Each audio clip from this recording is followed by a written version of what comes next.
a key component of all of this marketing effort comes down to operational components, right? Because you can have the phone ring, but if no one's picking it up, no one's servicing those phone calls, no one's following up, what's the point? Yeah, so intake is, I think, more important in many ways than the marketing. I would have that figured out before you ever start the marketing because, like as you just said, if you're pushing leads in that are not getting converted, then you're just wasting money. Literally, you're pouring money down the drain. That would probably be, if you ask me what the number one biggest mistakes that firms make, they ignore who and how the phones are answered. I've had also had some firms that I've worked with in the past that were really smart, and the owners of the firm themselves took a year when they were able to do this, where they had some attorneys working, and they answered the phones by themselves just to understand how the whole process works so they could actually refine it the best that they could. The intake department is the sales department of your firm, and they should be compensated as such and managed as such. Welcome to Harry Handles It, a podcast where we dive into the world of personal growth, success strategies, and everything in between. I'm your host, Harry Nalbandian, and today we're going to chat with an incredible guest who has some amazing insights to share. Remember, no matter what life throws your way, I'm here to help you handle it. So let's get started. Good morning and afternoon. We've got the wonderful Keith Dyer on the podcast today. He is a law firm CMO, growth strategist, and a marketing guru for law firms. Keith, welcome. I don't call myself a guru, but thank you for the compliment. Of course. Tell our viewers a Yeah. little bit about yourself. Expand on some of that intro that I gave. Yeah, so I started an advertising agency probably about 25 years ago, and over time, for lack of a better, not to get into the weeds, but for lack of a better explanation, I eventually ended up co- leaving being a generalist sort of agency that handled anything from colleges to car dealerships to attorneys. Over time, I had a lot of friends that were lawyers, and they would ask me for help. And so, long story short, I ended up niching into this industry and becoming uh, now what you would call a fractional CMO for law firms, but also kind of combining the agency services and things of that nature. So we're strategists and we're implementers, if that makes sense. Of course. And I had no idea what a fractional CFO, e- that even it was an option when I first started my practice.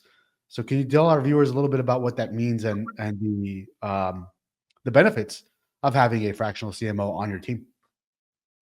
Yeah, I'll kind of combine the answer into one. So it doesn't make a lot of sense for a law firm that's growing from 0 to 8 figures or and above to have a full-time chief marketing officer because they're expensive. They're highly paid full-time employees, and I don't know if a full-time person is always needed. Sometimes it could be, and there could be anomalies to what I'm saying, but for the most part, what I see is that it's not necessary for a law firm to have a full-time person.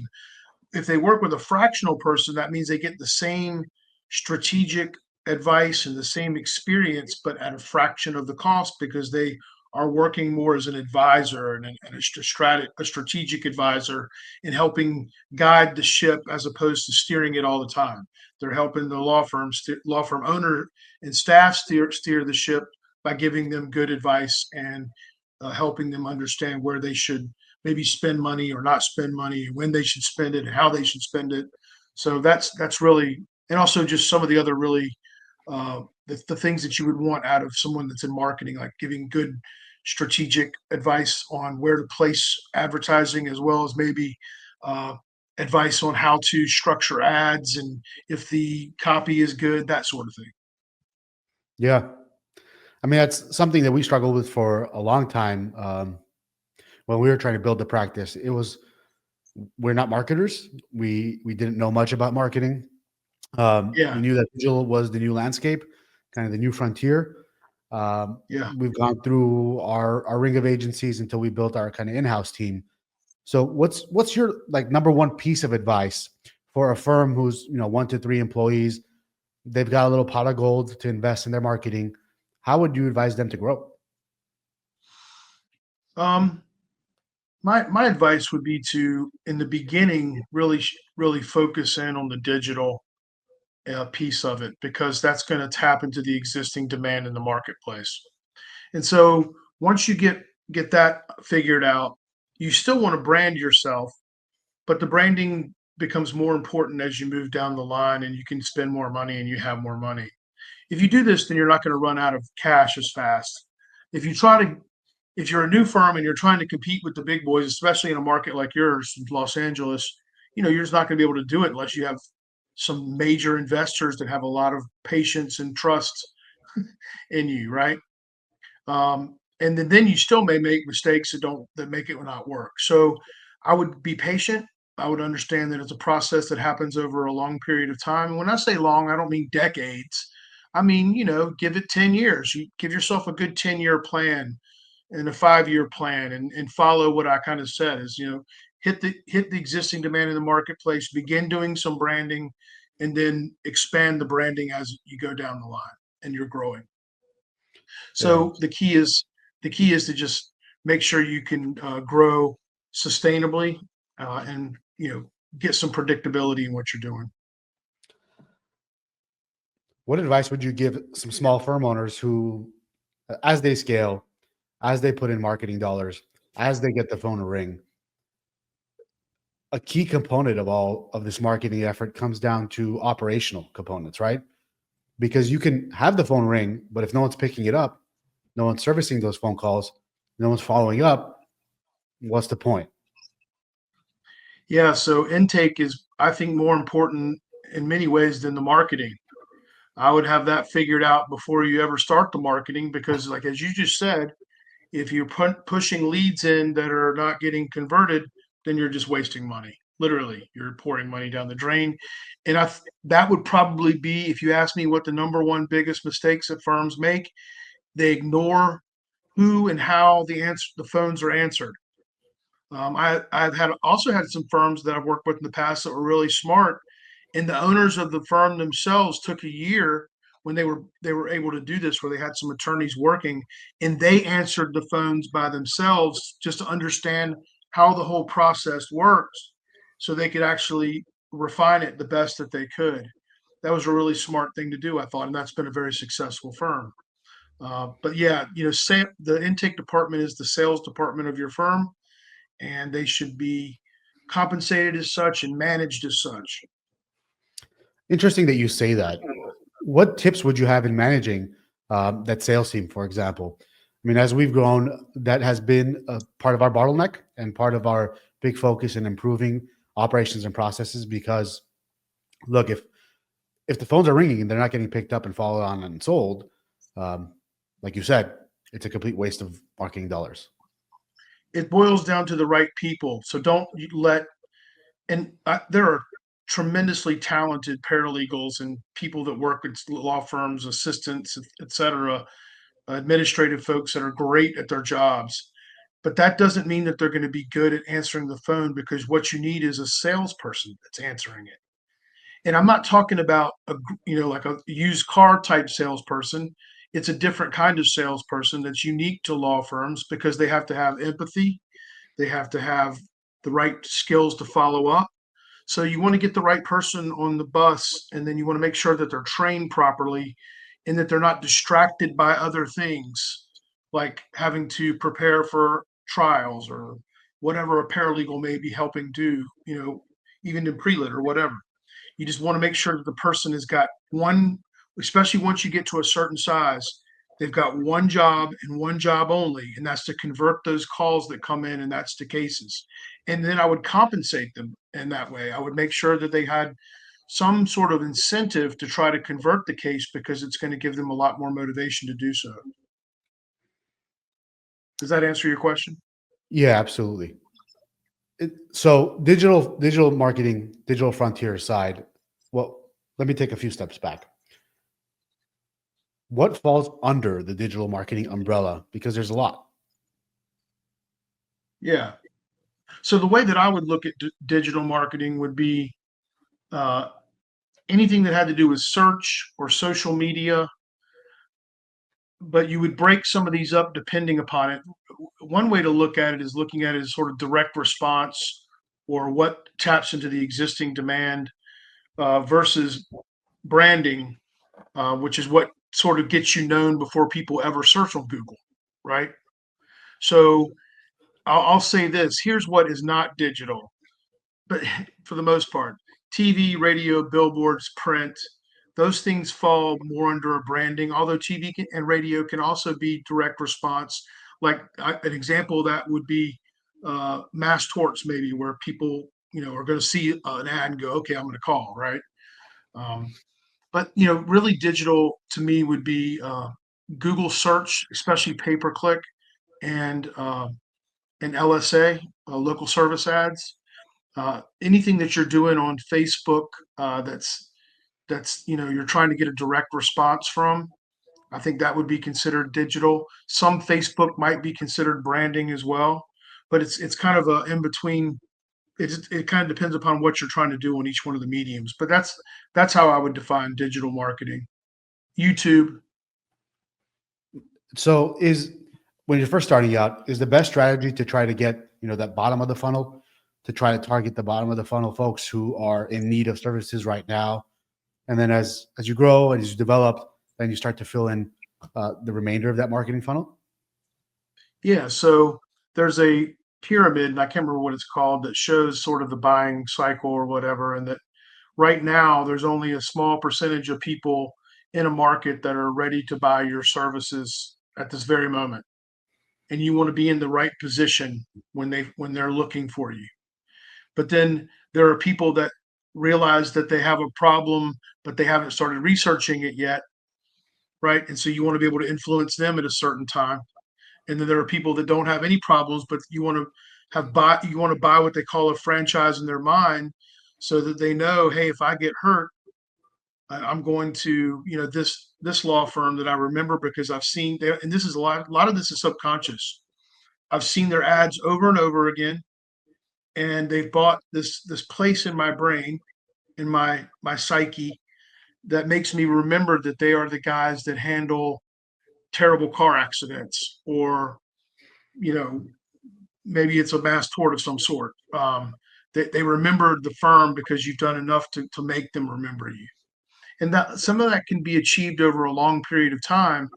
But that's why, but you can't wait for cases in a long period of time. So here's a mistake: would be to be a new law firm and say, hey, we have $25,000 a month budget or $50,000 a month budget. Let's go buy TV ads. You'd be spitting in the ocean, as they say. So that's what, and in your market, you wouldn't get anywhere with that, but you really wouldn't. Yeah. So that's kind of you know, what I would say to that. As the firm scales, as some of the operations are figured out, digital marketing is firing off, what would you advise for the next, marketing avenue to be for a firm? So that would boil down a lot of times to the market itself and like what's going on in the market. So that's where a CMO might really help, right? So I would give you maybe different advice in Los Angeles than I would give somebody in like the town where I live in, which is only 250,000 people, right? So it's a difference. I have a client in New York City, and the way that I would advise him is different than you too, because he lives in a bifurcated market. If I buy TV, it's going into New York and New Jersey, and he can't buy both of them because he's not practicing in New Jersey, whatever, right? Yeah. So it can be market specific, but generally speaking, it kind of follows a certain line. You want to go to what you can afford that hits the most amount of people, right, in an effective way. Uh, Doing the analysis of cost per thousand, how much it costs to reach 1,000 people on a specific medium, is a pretty good way to figure out how many people you're hitting with ads. And so I would say, especially in the past 5 years, I could I might pour more money into Meta and LinkedIn. I'm sorry, not LinkedIn, but Instagram and Facebook. I might pour more money into that than I would have 5 years ago done on billboards, just because I still know that people are going to see it. Similar kind of thing. I still think billboards are great, by the way. I've got hundreds of them under contract now. But I'm just saying, to answer your question, is I would probably look at each market, uh, you would probably, I would say it kind of generally goes like this. Your digital is maximized, and then you might start expanding more on social and maybe adventure into radio. Radio is still very, very effective, and you can buy it in different ways. And you can also really focus TV ads and buy it for less money now on streaming. And that's becoming more and more important as we change our habits. So I'm sorry not to give you a direct answer, but I would look at all of those factors and come up with a plan. And then I would say this, that plan may not work exactly like you think it's going to. So you have to regroup with your CMO, with your team, and say, okay, we're tracking where our cases are coming from. We have about a 70% idea because it's impossible to get 100%. We got a 70% idea, which is better than no idea. So what are we going to do to adjust? What's our cost per acquisition on these mediums? Am I paying this much on TV and not getting that many cases? Well, maybe that's not the right idea. Maybe I should be doing this instead, and keep working at it and keep working at it, and it will improve over time, and you'll get better and better with it. And the idea is to always keep that cost per acquisition in mind. Um, Always see what it's do. You can, like I said, it's impossible to get 100% accurate idea of where cases are coming from, just because when the people call, even if you're tracking it through intake, they don't remember. Or let's say this, Harry, I've driven to my office every day for 15 years and I've seen your billboard and I remember your firm. But guess what I'm going to do when I go home because I need you? I'm not going to pick up the phone because I don't have your phone number. I don't remember it from the billboard because who remembers phone numbers from billboards? I'm going to Google you, and there are going to be other firms that come up, and I'm going to research those firms. I'm going to probably still call you because you were the first person I was thinking of. But when I call you and your intake person asks me where I heard about you, I'm going to go, did you Google us? Yeah, I did. And they're going to go, okay, well, Google gets credit. But that really isn't where all the credit's due. The credit's due to whatever else was out there that influenced me to remember who you were.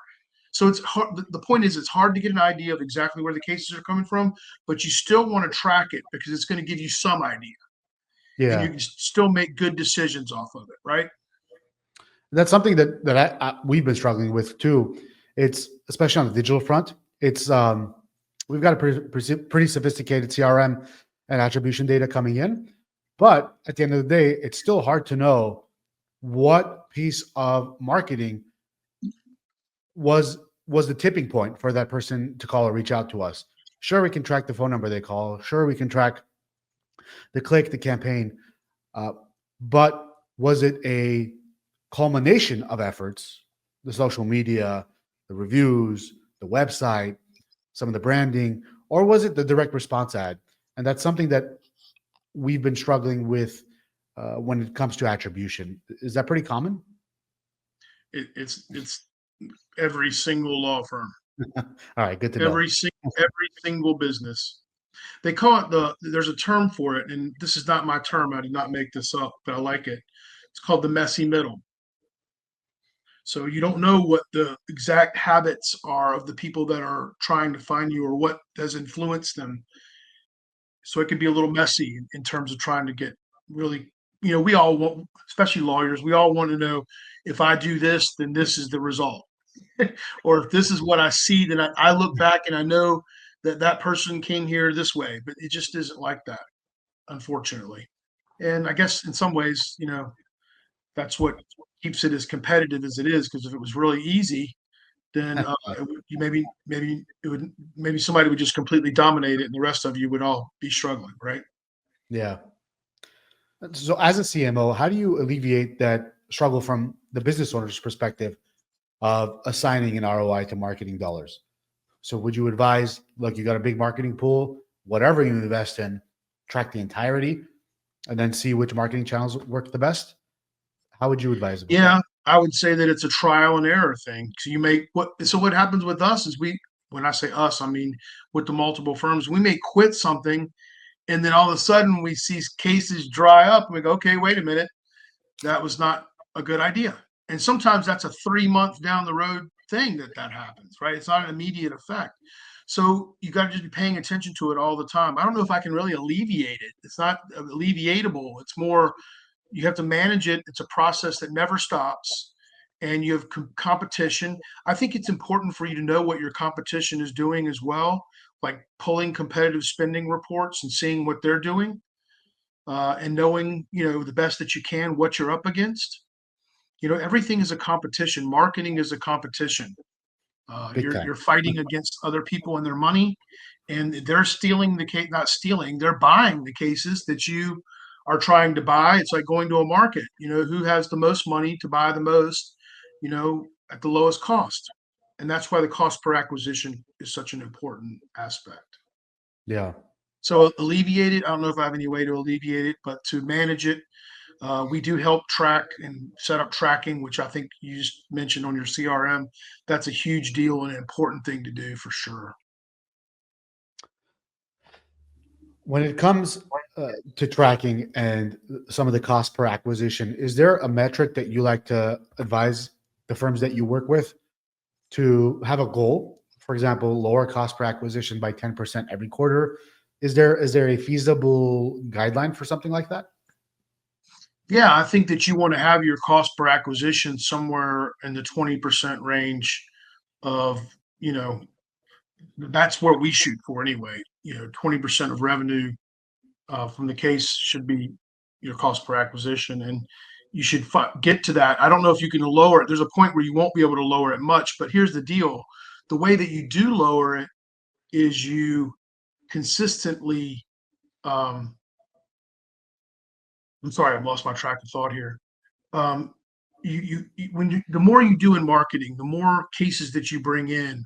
If you're treating that client right through the process, and you send them out the door, they become little marketers for you. And when they do that, they're sending in referrals. The more referrals you get, you're not paying for. And so that will bring your cost per acquisition down. But I mean, that also will hit a period where it really won't bring it down that much if you get big enough. Does that make sense? Yeah. So I suppose a good metric to strive for is 20% of whatever revenue that case brings in is about what the cost of acquisition should be. Yeah, Okay. right. Um, yeah, like you mentioned, I think there's a book called The Raving Fans or Raging Fans, and Yeah, it's all about your clients being the best marketers for you. Um, and I just talked about this on another podcast episode. It's not it's not exactly what you say to a client or what you do for them, but it's how you make them feel, and that's something that they'll never forget. absolutely. And these are basic tenets of business. It's no different than any other business. You have a great customer experience. You send people out the door, they refer you, right? And then you get more and more of those referrals, the more marketing that you do. So that little engine right there that I just described, I just went through this with my staff about 10 minutes ago on a call. There's a chart that we have that I could show you that is really kind of simple the way this explains, but there's like the key conversion points, right?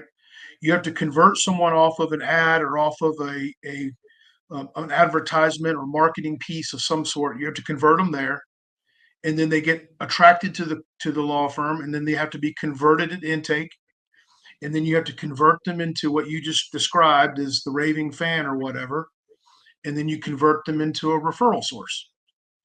And it's those conversions that grow your law firm. And it's that process. And if you have a great process to get them out the door that way, then that's what's going to grow your firm and give you more money to buy cases at a lower cost over time, because those referrals bring your overall cost per acquisition down. They Big give you time. more money. And I mean, you've helped law firms scale. What's the biggest struggle that some law firm owners have with scaling some of their sales team, for example? Because I know that was that is and was a constant refining process. So you mean the scaling the team? Yeah, Yeah, that is the hardest process, because they finding good people these days is so hard. And finding good people that can come in and stick with you and help you grow. When you find one, I would take care of them, the best that you can. yeah, Um, that is the hardest part of scaling the intake part of it. As far as scaling the entire firm, I think a lot of law firm owners, and don't take any offense to this, get in their own way. They don't understand that this is a process. They look at their vendors, including myself sometimes, as commodities, which is not the case. It's better to kind of come in and say, okay, these are the right people. I know I've got the right person on my team now. Let's work together to get this thing accomplished, and understand that it's not a 3-month process or a 6-month process. It's a 3-year or a 6-year process, right? Yeah. For you to make real headway. Yeah. And And that's that's something, true with any business. Yeah. yeah, that's something I've learned just through living it. But in the beginning stages, when I remember back, it's, when you hire an agency, when you hire a vendor, it's, you kind of put all your chips in that basket and you're like, why am I not getting results immediately? Um, and it's tough to hear that you need to have patience. It's very tough because what are you doing, especially if you're in the personal injury world? You're spending money, you're spending money, you're spending money. When am I going to start making money? Yeah. Especially when with contingency fee firms. I'm spending money, I'm going into debt, I'm in debt. When am I going to start getting money out of it? Right? And that's hard for any business, but uh, I think in your business it's harder than most because of the way you set up the getting paid, and what do you end up running into, as you know, are cash flow issues. Yeah. And what's unique to this line of work in this business is not only do you have to put marketing dollars to get a sale, but once you get a sale, there is no immediate revenue. And then when you get that sale, you also still have to spend money prosecuting the cases, winning them, doing all of that before you actually see any ROI. And what makes it harder for attribution, from what I found, is because these cases linger 1, 2, 3, 4, sometimes 5 years. The attribution becomes difficult because you need a big data set. You need 5 years of data. You need 5 years of marketing. You need 5 years of revenue to really figure out what was working, what didn't work, what avenue is working. And I feel like as a new business owner starting out, that's hard to hear, and it's hard. It's a hard pill to swallow. Yeah, the only thing you can do is to, and I do think this helps, is to be in a coaching program or have a CMO or a CFO, even if they're fractional, that have been experienced doing this, because they can help you with all that, you know, give you some idea of what it might look like anyway, the predictability. But every firm is different. Every market is different. I will say that at the end of the day, when you look back on it, all businesses are the same now. They follow the same issues. Yours is different because you have cash flow issues, but then other firms have problems with other things, and just every business has its issues that you have to overcome. At the end of the day, it's how much does it cost to acquire a client, and can I keep that at a rate that I can make money? Yeah, I mean, the constant theme of entrepreneurship is the never-ending assembly line of problems that you have to solve, and Yeah, it's beautiful to have the opportunity to get to do it. it is wonderful because, hey, you know what? Why not do it? What else do we have to do?